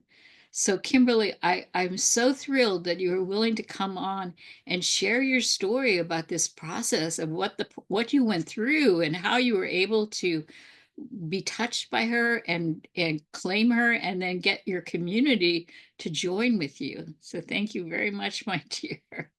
Yeah. Thank you, Christy. I'm really happy to be here today. It's an honor and a privilege to be with you and this amazing Magdalene Summit. And it was truly an honor and a privilege for Fairfax Community Church to host the Magdalene Moonrise event last year. And since we know Spirit is incarnate in our bodies, I just invite us to take a deep breath and let it out with a sigh. Whew. Again, take a deep breath. Let it out with a sigh. And then gather that back in with a breath. And then bring it right back down your center. Yeah, in spiritus, we are all inspirited together, and we've been holding a lot with every woman's amazing journey. And I want to tell you that if you want to bring this into your church or in your spiritual community, and you have encountered resistance, there is hope, there is a way. And I do think it takes preparing the soil, and I want to talk about that, how to prepare the soil, but I do think it's possible. And so Christy also asked me to share just a bit about myself to set the context for this. And I grew up in a sweet little town in Eastern Washington called Prosser, Washington. I grew up in a Presbyterian church, fairly evangelical. So it was actually a very traditional church. I didn't actually hear about the sacred feminine growing up. Fortunately, I was very grounded in the Bible, and I did hear a lot about the Holy Spirit. And I think this Holy Spirit can come to us in many different forms, including the sacred feminine. I went on to go to San Francisco Theological Seminary, a Presbyterian seminary. And then after that, after I graduated, I got another master's degree with Matthew Fox, who, as you may know, is actually a huge champion of the sacred feminine and mystical indigenous spirituality of Mother Earth. And that continued to help me open on my spiritual journey. I was very connected to Jesus and the Christ and God. And in my young adulthood years in college, I hit a wall when I realized that the patriarchal image of God just wasn't working for me anymore. And this idea that if you do everything right, God will somehow protect you just completely dismantled. And in my search, trying to find God again, that's where I found the sacred feminine presence of the mother, and realized that in the mothering image of God, God tells us that no matter what kind of crucifixion we go through, she will be with us to help comfort us and help us transmute it into new life, which I believe is the heart of resurrection. So I want to set this context of talking about Mary Magdalene within the greater context of the sacred feminine, because I believe she is an emanation of that. And I've actually been serving churches for 30 years now. I started in 1995 professionally in churches, and it hasn't been an easy road. I will be honest about that. There are times when I have hit brick walls, when I've encountered a fair amount of resistance. And she has continued to guide me to bring it in little ways, bring it in oblique ways. There are times when we can bring it in with small group circles, if it's too much to kind of bring it in a full throttle way. And I was always surprised throughout all of my ministry that somewhere there were pockets of people who were hungry for this information. I'll never forget, I'm grateful to Dan Brown and the Da Vinci Code for kind of paving the way for a lot of us. And I was in a fairly traditional church then, and there was this group of wonderful older women who met very faithfully and did their Bible study. They asked me to come in and lead a Bible study at that time. Then they said to me at the side, Pastor Kimberly, we read down Brown's book, and do you think it's possible that Mary Magdalene was the bride of Christ? They said, actually, yeah, I do. So do we. Will you come talk to us about that? It was kind of like this secret thing, over to the side. And I said, sure. And that taught me that even if the church seems traditional, there are pockets within any kind of organization or church where people are hungry for this. I don't recommend, however, going straight to your church board or leadership right away to ask for this. I believe firmly that the ground needs to be broken first to till the soil. And so there's three things, very simply, I want to highlight that I think is important in doing that. And it has to do with also anticipating the kind of resistance you'll get and what's at the root of it, because that is actually fairly big. So first of all, it's simply something that has already been mentioned on the other presentations today, but it is reassuring people that when we talk about the sacred feminine and we talk about Mary Magdalene, we do not need to throw out the masculine or the divine masculine. This is always in balance and partnership. It doesn't mean that Yeshua will become any less, that Jesus will become any less than. It's actually, as I often like to say, just about bringing balance. It's about taking what is out of balance and bringing it up to be in full balance. So literally saying that out loud, reassuring people, not assuming they know that already, I think is point one that is helpful to make. Point two is that for us in the Judeo-Christian tradition, there's a lot of conditioning around monotheism in such a way that any other language for God or even divine feminine can somehow be seen as another entity and therefore polytheism, which I don't believe it is. And so there's so many nuggets embedded within our own tradition and within the language of the Bible, of Hebrew and Aramaic in particular, that I think that we can find it if we know where to look for it that can also reassure people. So for example, within the Hebrew scriptures, there's actually 11 different names for God in Hebrew. A lot of people don't realize that. They all have different aspects, and yet in any Bible, they're just translated as God or Lord. And yet we have Elohim, Yahweh Elohim, El Hai Shaddai, and so on. And so the sacred feminine, in my opinion, is just another aspect of the divine emanation, of the wholeness of the divine. And it doesn't mean that we're somehow practicing polytheism. When you look at the name Elohim itself, it is plural. And in Genesis 1, God said, God created humankind in our image. Male and female, God created them. So one, God is plural. And the essence of Elohim means mother, father, God. It is both aspects. Two, we are all created in that image. Therefore, the image of the feminine is also part of the image of God. Just teaching things like that can really help reassure people that we're not doing something crazy and totally outside of our tradition. And within that, I believe that, and also I want to say, often people will say to me, well, if the divine is also feminine, then why did Jesus always refer to God as our Father? And I say very simply, he didn't. because while the New Testament, of course, is written in Greek, he spoke Aramaic.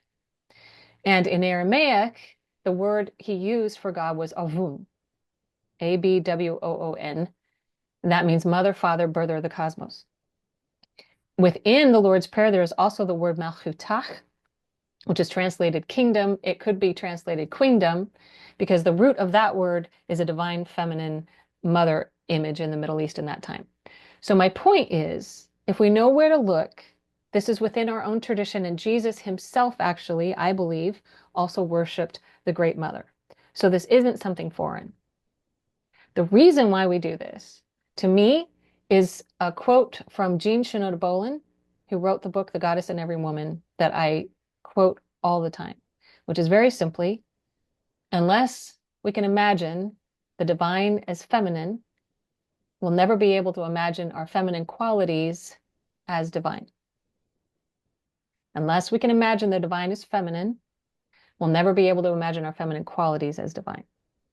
So one of the reasons why this is important for us to have the language of the sacred feminine is because it's about representation, so that we can also both men and women, can embrace the feminine qualities to help bring balance and healing to the world. And that is why Mary Magdalene is so important for us. Because as we know, she's a real human woman who also went through some of the struggles and trials that we do. And I believe she also embodied feminine Christ consciousness. She was able to open herself up to that in such a way that she achieved that consciousness. And so that is actually the third point, that in teaching about Mary Magdalene, it is so important for us to undo so much of the conditioning and misinformation we've been given about Mary Magdalene. If you want to walk in and say that we want to honor Mary Magdalene as the apostle to the apostles, but people don't know her actual story, you will often be hit with a brick wall, because all people think of her is that she was a redeemed prostitute, that she had 7 demons come out of her, that she's a sinful woman forgiven. When you look at classic imagery of her, she's always at Jesus's feet. And yet, in the Gospel of Mark and the Gospel of the Beloved Companion, she actually anoints his head, which, as we know then, is a sign that she is the priestess. She is embodying the queen, initiating the king, right? So there's so much education we can do to help elevate her to who she was. And to really understand that, I believe we have to look at the Gospels that were left out of the canonical Bible, including the Gospel of Mary Magdalene, the Pistis Sophia, and the Gospel of Philip. I also love the Gospel of the Beloved Companion, but that's a whole nother story. So all of these, she is very clearly an intelligent woman who has high spiritual consciousness. And when Jesus asks questions, she's the one who gets it first and understands it, and he praises her for that. So therefore, when we are educated that this is who she is, then it's much easier to see the two of them as equals. It's much easier to see her as actually embodying the feminine Christ consciousness, something that most people don't understand, and that takes education. So my advice and counsel, if you're wanting to bring this in your churches, is start with small groups, start with education, bring in guest preachers every once in a while to do a sermon about this, have a retreat on the sacred feminine. This actually helps people talk about it. It actually helps them to express whatever their reservations or fears might be, and it helps till the soil to change people's hearts, because their minds have now been open. And then when our minds are open, we can be the vessels to carry this teaching and this truth, that it actually is about equality and us as women and men embodying the feminine in the world. So I want to close by looking at an icon and an image, but I want to first just say that if you want help with this in your own churches, I'm happy to do that. I can come in, especially via Zoom if you're far away, to help lead a small group, or to even do some coaching or whatever's needed. My email is kimberlytina13@gmail.com. And my website is deepeningdivineconnection.com. So I wanted to then close by sharing my screen and sharing an image, which has actually been really helpful for me. Excuse me. first, while I'm here, I want to share this image. This is an alabaster jar, an ancient alabaster jar. And it would have been probably similar to what Mary Magdalene used for her sacred spikenard oil. And just to remember that we all can be vessels as we open. Sometimes we have to clear out our old conditioning to be an open vessel, to share that love of our hearts, but we can be that vessel as well.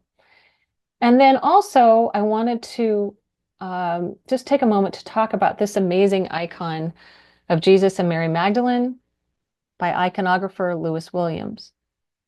Now, this icon was actually created or commissioned by a dear beloved friend of mine, the Reverend John Beverly Butcher. He was an Episcopalian priest who unfortunately died a few years ago, but his mission and vision was also to bring the sacred feminine into the churches. And so he taught and preached a lot about the non-canonical gospels and about Mary Magdalene. So he specifically commissioned this for a Mary Magdalene retreat that he and I did together in Sedona, Arizona in 2009. And you'll notice several things about it. First, the most striking thing, which is what he commissioned, was that Mary Magdalene on completely equal footing. They're sitting right next to each other, and their garments are, and one is, are basically equal. He is wearing blue with red, and she is wearing red with blue.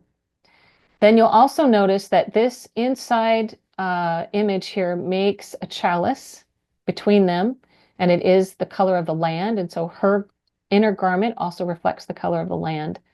And then the two of them together are holding the chalice with the flame, which of course represents the healthy marriage, sacred marriage of the masculine and the feminine. The chalice being symbol of the sacred feminine and the flame being the divine masculine. But what I really invite you to do, if you're able to gaze on this image, they're both sitting on a kind of a stone wall, both have their hands up in blessing, is just allow your subconscious and your soul to really absorb Jesus and Mary holding the Christ consciousness here together in both masculine and feminine form. That Mary Magdalene here is equal with Christ, not subservient to him. As we know, Carl Jung said, image shapes psyche and language shapes image. This is why it's so important for us to have images and language that also uplift both Mary Magdalene and the sacred feminine. I have a small copy of this that I keep on my altar, and I meditate on it daily. And sometimes, even with all the training I have done now and educated myself on this, I still have to rewire my brain to undo the conditioning that says she must have been subservient.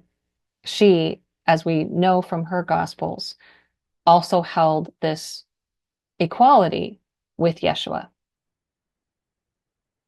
So I invite us just to take a moment and just breathe and drink that in.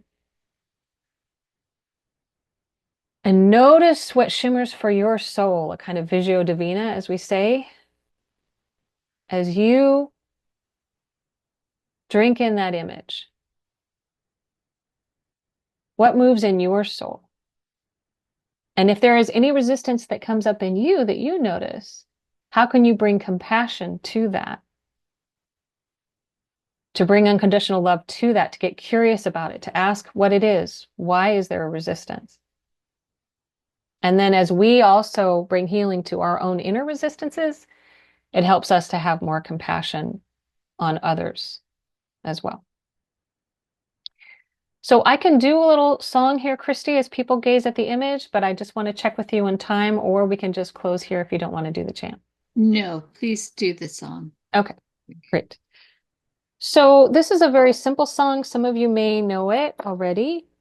And it's very simply, we're opening up in sweet surrender to the luminous love light of the One.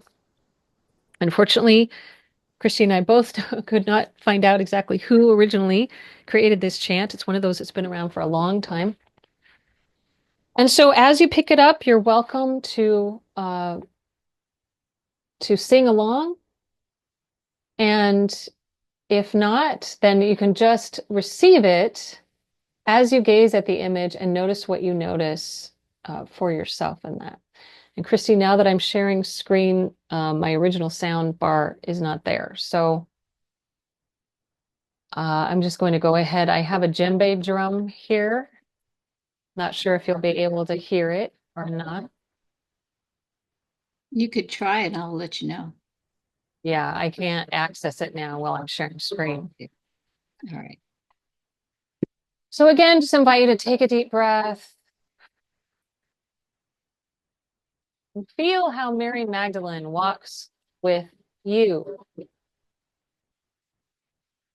It was said in the Gospel of Philip that she was the koinonos of Christ, the companion of Christ. And I believe she wants to be our companion too. A sister, a guide on the journey who can help us. So if you ever encounter your own resistance, remember that she also got resistance from all the disciples when she anointed Jesus' feet and Peter asked her to recount her vision. She had to keep finding her own truth of her own soul, her own courage to keep speaking, keep living, keep sharing. So Mary Magdalene understands. She's been there. She can guide you on the way. We are opening up in sweet surrender to the luminous love light of the One. Opening up in sweet surrender to the luminous love light of the One. We are opening. We are opening. We are opening. We are opening. We are opening up in sweet surrender to the luminous love light of the One.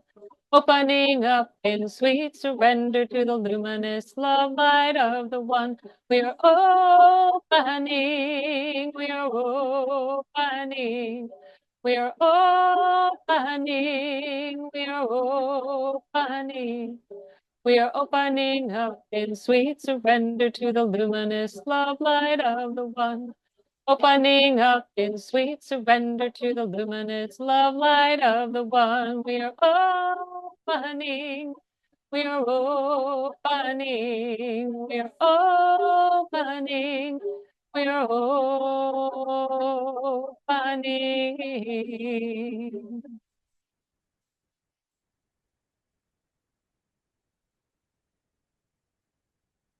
Mary Magdalene, continue to be with us as we shine that light of love with the world.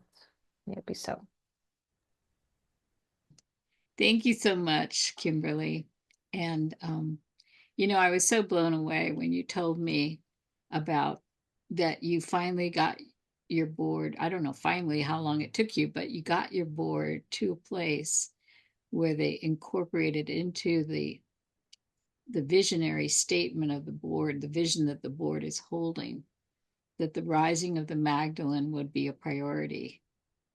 So have I said that right about how? Well, and that the sacred feminine in particular, that is part of our mission and vision, is to bring back the rebalancing of the sacred feminine. And that includes honoring Mary Magdalene. Yeah. Right. So like every July, because July is the month of her feast day, I do a series in July of multiple Sundays of bringing in her word. Last fall, I did a 3-month series in the Gospel of Love and Companion, her ascension, bow by bow by bow, actually to prepare us for the coming election.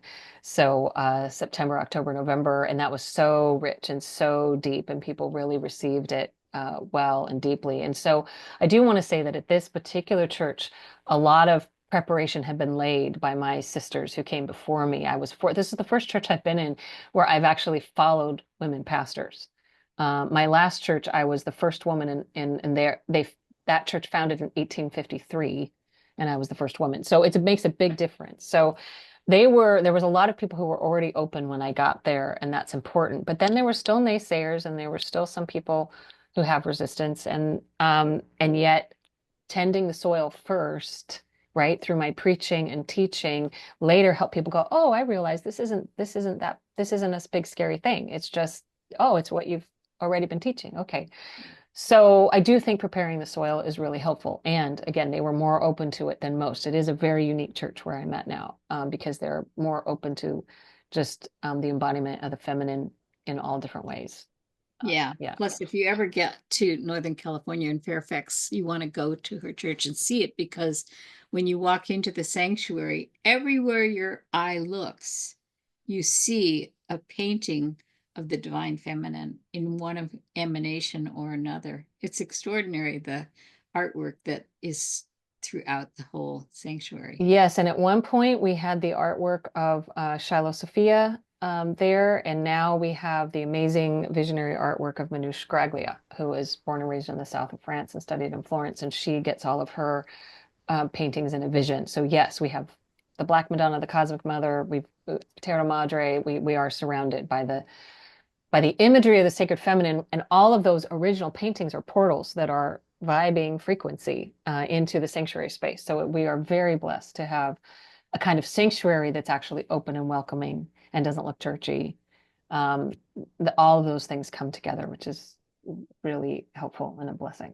Yeah. May there be many more who are inspired. And definitely, if you have an inroad in your church community that you can, reach out to Kimberly and get her coaching and her help and support, because why they're so resistant to the Magdalene being perceived of and honored as an equal is beyond me, but they are, and there's work to be done, and it's important work. So thank you so much, Kimberly. I really appreciate it. This next part that I wanted to go into is making a wonderful announcement that I'm going to be a published author. I got a chance to work with this incredible woman, Astara, who runs the Flower of Life Publishing Press.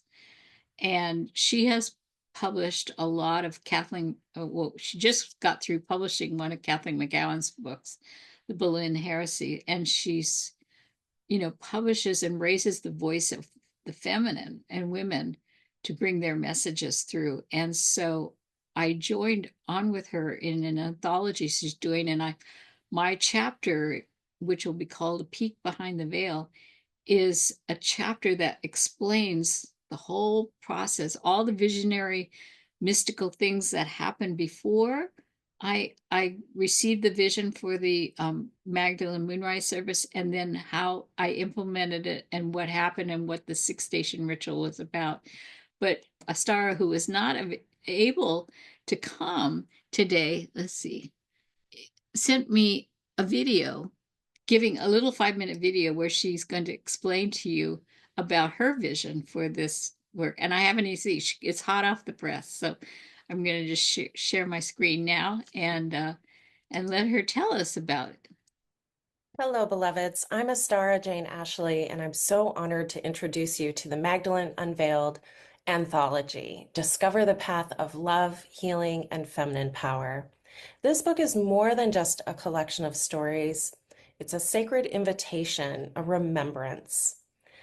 Magdalene Unveiled was born from a moment of deep surrender when I was on the anointing table in Glastonbury, England, the mystical Isle of Avalon. And in that sacred space, the presence of Magdalene and Yeshua came to me, and I just heard the words, "Beloved, just do it, just make the offer."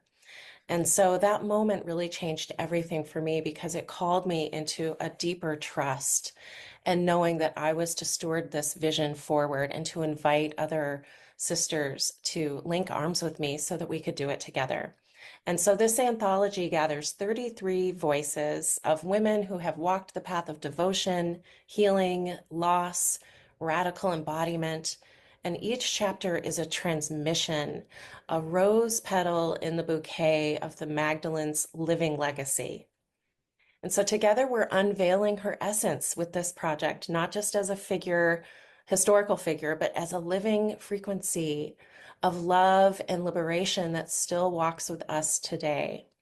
And so my vision for this book is to ignite remembrance and to call home the priestesses, the healers, the artists, the wisdom keepers, those who know they carry this lineage, and to also offer a sacred text for these times, an archive, something that will last beyond our time here on this planet, and offer the ancient wisdom and modern initiations that are so deeply needed. So this is a book for those who are ready to walk the path of the heart, to rise in sisterhood and to reclaim their voice as a vessel of the divine. Magdalene Unveiled releases on her feast day this year, July 22nd, and I invite you to walk with us, and I'm so thrilled to be on the journey with you. Thank you.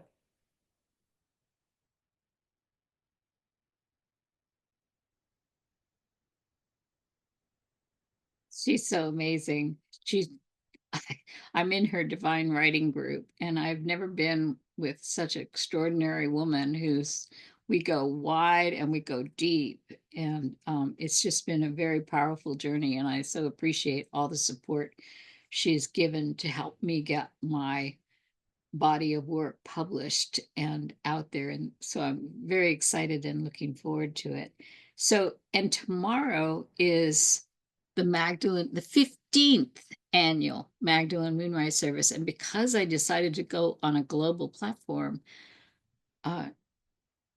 Shonda Clausen, who's with the Earth Mothers Network in collaboration with oneworld.earth, has invited us to perform the Magdalene Moonrise Easter, or what some are called prayer performance. And so Elizabeth Kelly from the Holy Order of Mary Magdalene will be telling the whole story. This is a painting that Elizabeth commissioned, that shows Mary Magdalene on the Sea of Galilee in her home, where Elizabeth actually went to the land where it is known that Mary Magdalene lived. And she tells an amazing story that is very informative. And then we'll have, for our sacred masculine, we have offering the integration of the male and the female into our own hearts and how to ground that energy into it. And then is the most amazing opera singer, and she's supporting us in beautiful music and other musicians as well. So it's going to be a glorious day. I'm going to call up all my beloveds back up here to join with me, because we're going to have a bit of a time here to be able to have kind of reflections and a chance to talk a little bit about what just transpired. So since Kimberly just talked, Jan, I would love to hear your reflections or any thoughts. Jan? I just wanted to bless everyone and acknowledge how they're taking their own puzzle piece as part of this repositioning of the divine feminine, the spiritual and organized religion. I mean, how powerful, how courageous. Working with women, with your voice, the indigenous, so important. And Christy, your flawless leadership for so long. And my work with the voice. We need each other. It's truly a blessed team. And the more that each of us chisels our mastery, we can be seen even brighter and plugged in to assist and support others. I did pull a card, and it's Divine Feminine Leadership. Out of everything, I could have chosen 48 cards. Finding your voice of light. And the affirmation is, my voice is my magic wand in all realities. And I rest my voice now and let others speak. No, show us the card. Hold it up, because it was really great that, there you go. She's made these beautiful cards on the divine feminine. It's a queen, and she's juggling many, many, many things in her life, and it's exhausting. And so when we find our voice of light, truly, it's like specializing, getting really good at something, and then you get invited to travel and present it to someone. It's new and exciting. I mean, it's win-win for everyone. So how is it, Antoinette, traveling out there and spreading the word about the cosmic mother, the divine mother, and you're doing outstanding work. So I don't know if you or schedule, but we've got quite a busy schedule this year as we're touring musically. We'll be back up in Northern California again. So we have some shows with Pots with my husband, but the events that I'm also doing with the Divine Mother's Love that I've organized and I'm creating is one in Hidalgo, Mexico. So I'll be down there next week because he's doing a show, and I was just following the Mother Spirit's guidance on this because we were in the Yucatan for the Indigenous Summit. And what came to me during that week, as we did sacred ceremony, and I did one in the cenote with two other women. One was from the Netherlands, but she was Colombian, and another woman who was there, and that we were trying to get out to one of the because it was at the spring equinox and we were trying to get to the pyramid, but we didn't make it. And I was like, this was still in divine order. So we ended up in this Mayan cave where we did our ceremony. And then from there, it just came to me, this is what we have to do. So we're doing an event in Hidalgo, and this is going to be with Carmen, who's the head of 69 indigenous tribes in Mexico. This woman is a powerhouse. You know, the last time I went to go and visit her, I mean, the way that she was uniting and grouping all the people together, it's like they're gonna change the face of Mexico, you know, because it's like what was the tides are changing. And now the indigenous people, by them coming together, it's like they're gonna be more balanced and of a more equality on an equal status. Then we go back to Africa, which will be in the summer, and I'll be there for at least a month and a half. And then I'm inviting other people to join with us on our Ubuntu trips because we've been to Africa so many times, and some people they said they wanted to understand what we were doing. I'm like, come back to the motherland, come to Mama Africa, ground on the motherland, come and see how this sacred land and how this planet is changing and evolving, and the work that we're doing in the spirit of Ubuntu, which is not like your ordinary, let's go have some fun on a trip.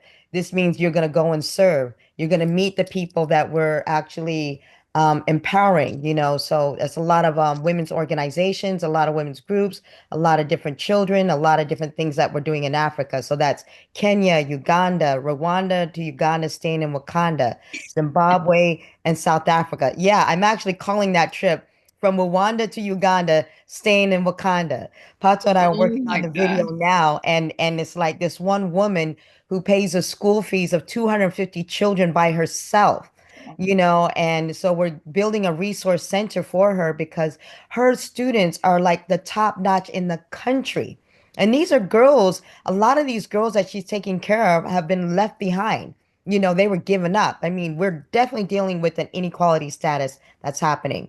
But from Hidalgo into Africa, all of the events, what came to me and the spirit was telling me is that we've got to make these all sustainable permacultural projects because of the permaculture, and the sustainability is what's going to change the whole face of this planet. So from there, we go off into the Netherlands right before Africa, where one of the women that we was in the cenote doing our ceremony, she's doing a peaceful planting, you know. So there's a lot of the Uri and the Unity Earth and other people that will be there, and this will be kicking off in Amsterdam. And by the time I get either go, I'm just not sure. It's still coming because we're booking all the time. But I did manage to lock down Golden Gate again this year. Wow. So last year, remember, I only because I was so busy and I didn't have any help, and I was like, all right, how do we promote this in 1 week? Well, we've got a year to promote this. You know, So this do people sign up on your website so they get the emails announcing where you're going to be? And a one woman show. This is the reason why I'm like I need as much help as I could possibly get. So I'm revamping my website. We've got to revamp. which is, Well, I'm revamping Stand Up for Justice. okay, I'm seeking funding for Divine Mother's Love because that was the other thing, that website needed to be updated. So what I'm going to do is I'm going to incorporate everything inside of my Stand Up for Justice because that is my nonprofit organization. As right. Jan was talking about, like when it comes to these sustainable communities, we that's the other part that we have, Edentia.us, which is where we have 30 acres of land where we're building an eco village and a spiritual retreat center here in California, you know, where there's water. So all the eco villages and everybody that's coming around, you know, the time is now, you know, the sustainability factors, the things that's led by women. In fact, if you check out the global eco eco village alliance, which think is called Gemma or something, was initiated by a woman as well too. She designs all these permaculture, these sustainable eco villages, places all over the planet. So every Yeah, and tomorrow we're going to be sponsored by the Earth Mother Network, which is a Culture Intentional Community, and they're sponsoring the 15th annual Magdalene Moonrise Service. But you have to tell people what Ubuntu means. What does it mean? All right. So Ubuntu, which is an ancient African philosophy, means I am because we are because I am. And it came from the Bantus people in Africa. And when we shot this documentary, found out that they had different names for it. Like in Uganda, they called it Umumuntu, but some people called it Ubuntu, but they recognized it in each one of the countries throughout Africa. People in Hawaii might call it aloha, as that type of vibes, but it's basically it talks about our humanity, our interconnectedness, and about how none of us can exist without each other. I cannot exist without you, and you cannot exist without me. And in this time of that's going on where, the spiritual and the light and the darkness is basically it's like nobody's free until we're all free. So everybody is rising up in support of love of one another. And that's why I love what she said, because that's straight out of the Urantia book, truth, beauty, and goodness. And devote your life to proving that love is the greatest thing in the world. So those are principles that I adhere by and that I move forward with. And I try to just put this in every work that I do. And then I realize instead of them being separate, Edentia, which is our eco village, Divine Mother's Love, which is a women's spirituality, Stand Up for Justice, which is economic justice and, equality for everyone, it all underneath Ubuntu. So I'm just going to bring them all underneath Ubuntu International, but it's covering all the aspects across the board. Well, thank you so much for joining us. And Kimberly, did you have any thoughts you wanted to reflect before we wrap it up? We're at the closing. I think I can just say very simply that I know this has probably been said before, but again, I just appreciate you doing this, Christy, and doing this at this time, because every day when we read the news, it is such the opposite. We need to find the courage, as you were saying, Jan, I appreciated what you're saying about finding the courage of the voice, because there's so much to intimidate us out there right now, and so much that's using fear and intimidation very intentionally to suppress our truth. And we just need the sacred feminine and Mary Magdalene and to come together for courage, because we really do need, obviously, to be the light together that we want to see in the world and not let fear intimidate us. So really appreciate what everybody's doing, and just that this is happening and that this is happening now, and all the work that you do, Christy. So grateful. You are such an amazing connector. You like grandmother spider weaving this web and connecting everybody from all different places. It's really a gift, and I'm grateful. So thank you. I'm also grateful to all of you for saying a big yes to coming and gathering, because if we don't gather and you see our messages are amplified. I mean, and Antoinette, I have to honor you, because you are the embodiment of courage herself. I have never seen anyone who demonstrates so much courage. You're like fear. It's like a fly you just swat off. And you just move forward.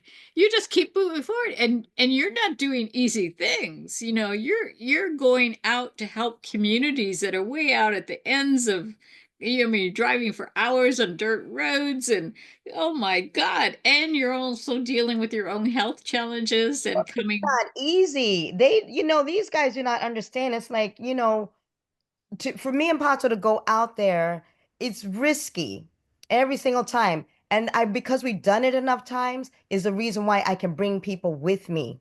It's like, that's why I'm opening up the trips now. It's like, I will take care of you personally because I've done this so many times. I'm going to make it easy for you.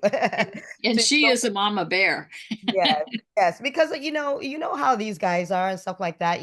We love our men, but also we're not dealing in an equal society. And that was one of the things I learned. It's like if we gotta have representation, it's gotta be, the representation of men and women in the times. And I did that presentation. It was from Jesus' teachings from back then. And he wasn't even the first feminist. Adam was the first feminist. You know, he was the first feminist, and then Christ came along and he became the next feminist. But what happened? We lost our way. We're bringing it back together again. today. So Yeah. so Golden Gate, I want you to come down, bring, bring the energy and bring the vibe down, because I want to, this time I'm bringing you the platform. You guys can use that platform to sit there and reach out to the people, so we've got many months to promote this. All right, wonderful. You keep me posted on what's developing, and I'll send it out to all of our list. And Jan, I think what you when you said about the fear that came in the mycelium, that the fear just kind of worked its way in and got its nerve roots, and it just regulated our nervous system. You are a master of regulating nervous systems. I mean, these skills we need to learn from each other, because when somebody is faced with fear and they need some courage, sometimes they just need to regulate their nervous system. And so I hope people will reach out to you and take your workshops and find out more about what you work. But you want to say any closing thoughts on this? You knocked it out of the park, girl, with your talk. I'd like to say that science taps out at a certain level, and my inquiry was how to get rid of fear. How can I get rid of fear? And I learned working at the bedside at hospice, I let go of fear. And I found a new voice, a freedom. I said, if I can release the fear of dying, can I help women release the fear of living and finding their voice? So I took it to task, how to remove fear from the body. And an archangel came and showed me this simple toning process that I take out with the Queen's Caravan Spiritual Walkabout Tour. It's key. If we speak with the truth, people relax. If we speak with fear, they're triggered and they retreat. So our voices are a calling card now. And I love hearing everybody's voice. I am an expert. You guys are empowered and fearless. You're the perfect leaders. Here we go. Here we go. So thank you, everybody, for joining us. We're out of time. I appreciate those who stayed on a few minutes over. But Love those thank you, hearts. everyone. Blessings. We're grateful for everybody coming on, Thank and you, we'll see ladies. you I love that. tomorrow for the Mhm. Magdalene 15th annual Magdalene Moonrise Easter service. Yay! The best is yet to come. Happy Easter. Totally. Blessed be. Bye-bye.